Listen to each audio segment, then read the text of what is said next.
Good morning, everybody. Today we're reading chapter 6 of The Secret Garden. It's called There Was Someone Crying. There was. The next day the rain poured down in torrents again, and when Mary looked out of her window, the moor was almost hidden by grey mist and cloud. There could be no going out today. "What do you do in your cottage when it rains like this?" she asked Martha. "Try to keep from under each other's feet mostly," Martha answered. There does seem a lot of us then. Mother's a good-tempered woman, but she gets fair moithered. The biggest one goes out in the cowshed and plays there. Dickon, he doesn't mind the wet. He goes out just the same as if the sun was shining. He says he sees things on rainy days as doesn't show when it's fair weather. He once found a little fox cub half drowned in its hole, and he brought it home in the bosom of his shirt to keep it warm. Its mother had been killed nearby, and the hole was swum out and the rest of the litter was dead. He's got it at home now.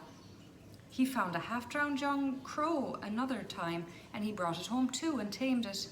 It's named Soot because it's so black and it hops and flies about with him everywhere. The time had come when Mary had forgotten to resent Martha's familiar talk. She had even begun to find it interesting and to be sorry when she stopped or went away. The stories she had been told by her ayah when she lived in India had been quite unlike those Martha had to tell about the moorland cottage, which held 14 people who lived in 4 little rooms and never had quite enough to eat.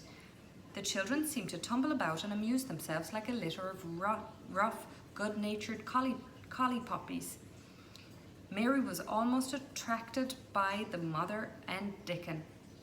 When Martha told stories of what Mother said or did, they always sounded comfortable.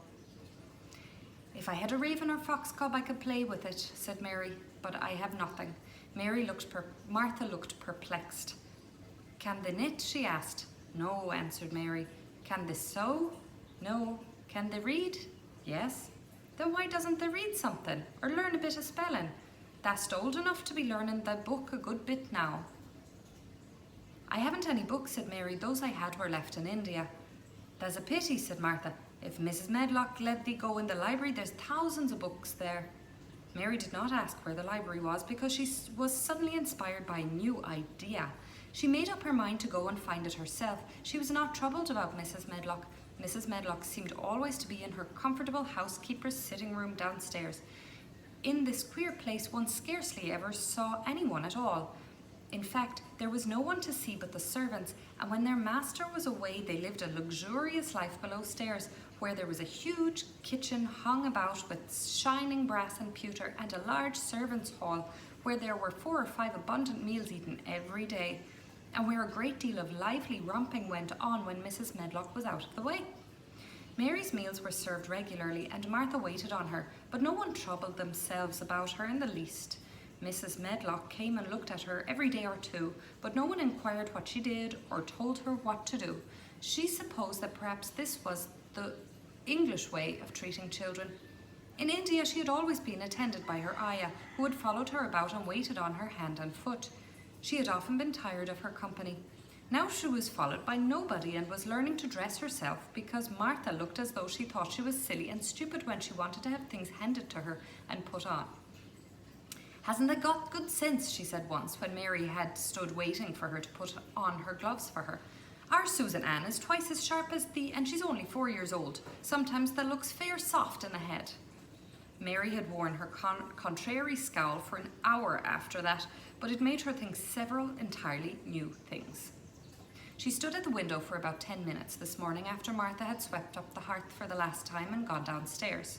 She was thinking over the new idea which had come to her when she heard of the library. She did not care very much about the library itself because she had read very few books. But to hear of it brought back to her mind the hundreds of rooms with closed doors. She wondered if they were all really locked and what she would find if she would get into any of them. Were there 100 really? Why shouldn't she go and see how many doors she should count? It would be something to do on this morning when she could not go out. She had never been taught to ask permission to do things, and she knew nothing at all about authority, so she would not have thought it necessary to ask Mrs. Medlock if she might walk about the house, even if she had seen her. She opened the door of the room and went into the corridor, and then she began her wanderings.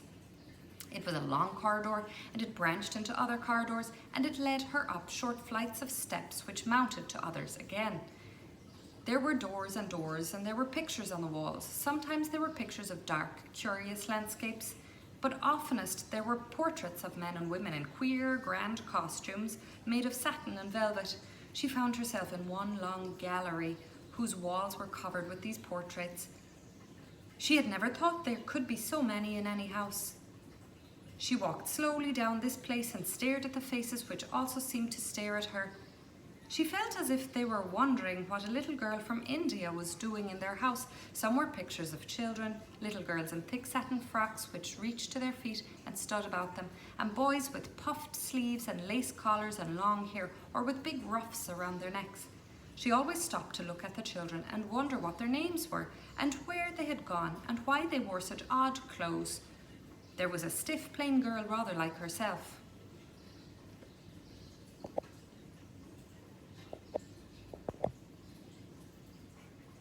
She wore a green brocade dress and held a green parrot on her finger. Her eyes had a sharp, curious look. "Where do you live now?" said Mary aloud to her. "I wish you were here." Surely no other little girl ever spent such a queer morning. It seemed as if there was no one in all the huge rambling house but her own small self, wandering about upstairs and down through narrow passages and wide ones where it seemed to her that no one but herself had ever walked. Since so many rooms had been built, people must have lived in them, but it all seemed so empty that she could not believe it true. It was not until she climbed to the second floor that she thought of turning the handle of a door. All the doors were shut, as Mrs. Medlock had said they were, but at last she put up her hand on the little handle of one of them and turned it. She was almost frightened for a moment when she felt that it turned without difficulty, and that when she pushed upon the door itself, it slowly and heavily opened. It was a massive door and opened into a big bedroom. There were embroidered hangings on the wall, and inlaid furniture such as she had seen in India stood about the room. A broad window with leaded panes looked out upon the moor, and over the mantel was another portrait of the stiff, plain little girl, who seemed to stare at her more curiously than ever. "Perhaps she slept here once," said Mary. "She stares at me so that she makes me feel queer." After that she opened more doors and more. She saw so many rooms that she became quite tired and began to think that there must be 100, though she had not counted them. In all of them there were old pictures or old tapestries with strange scenes worked on them. There were curious pieces of furniture and curious ornaments in nearly all of them. In one room, which looked like a lady's sitting room, the hangings were all embroidered velvet, and in a cabinet were about 100 little elephants made of ivory. They were of different sizes, and some had their mahouts or palanquins on their backs. Some were much bigger than the others, and some were so tiny that they seemed only babies. Mary had seen carved ivory in India, and she knew all about elephants. She opened the door of the cabinet and stood on a footstool and played with these for quite a long time. When she got tired, she set the elephants in order and shut the door of the cabinet. In all her wanderings through the long corridors and the empty rooms, she had seen nothing alive. But in this room she saw something. Just after she closed the cabinet door, she heard a tiny rustling sound. It made her jump and look around at the sofa by the fireplace, from which it seemed to come. In the corner of the sofa there was a cushion, and in the velvet which covered it there was a hole. And out of the hole peeped a tiny head with a pair of frightened eyes in it. Mary crept softly across the room to look. The bright eyes belonged to a grey mouse, and the mouse had eaten a hole in the cushion and made a comfortable nest there. 6 baby mice were cuddled up asleep near her. If there was no one else alive in the 100 rooms, there were 7 mice who did not look lonely at all. "If they wouldn't be so frightened, I would take them back with me," said Mary. She had wandered about long enough to feel too tired to wander any further, and she turned back. 2 or 3 times she lost her way by turning down the wrong corridor and was obliged to ramble up and down until she found the right one. But at last she reached her own floor again, though she was some distance from her own room and did not know exactly where she was. "I believe I have taken a wrong turning again," she said, standing still at what seemed the end of a short passage with tapestry on the wall. "I don't know which way to go. How still everything is." It was while she was standing there, just after she said this, that the stillness was broken by a sound. It was another cry, but not like the one she had heard last night. It was only a short one, a fretful, childish whine muffled by passing through the walls. "It's nearer than it was," said Mary, her heart beating rather faster. "And it is crying." She put her hand accidentally upon the tapestry near her and then sprang back, feeling quite startled. The tapestry was the covering of a door which fell open and showed her that there was another part of the corridor behind it, and Mrs. Medlock was coming up it with her bunch of keys in her hand and a very cross look on her face. "What are you doing here?" she said, and she took Mary by the arm and pulled her away. "What did I tell you?" "I turned around the wrong corner," explained Mary. "I didn't know which way to go and I heard someone crying." She quite hated Mrs. Medlock at the moment, but she hated her more the next. "You didn't hear anything of the sort," said the housekeeper. "You come along back to your own nursery or I'll box your ears." And she took her by the arm and half pushed, half pulled her up one passage and down another until she pushed her in at the door of her own room. "Now," she said, "you stay where you're told to stay or you'll find yourself locked up. The master had better get you a governess, same as he said he would. You're the one that needs someone to look after you. I've got enough to do."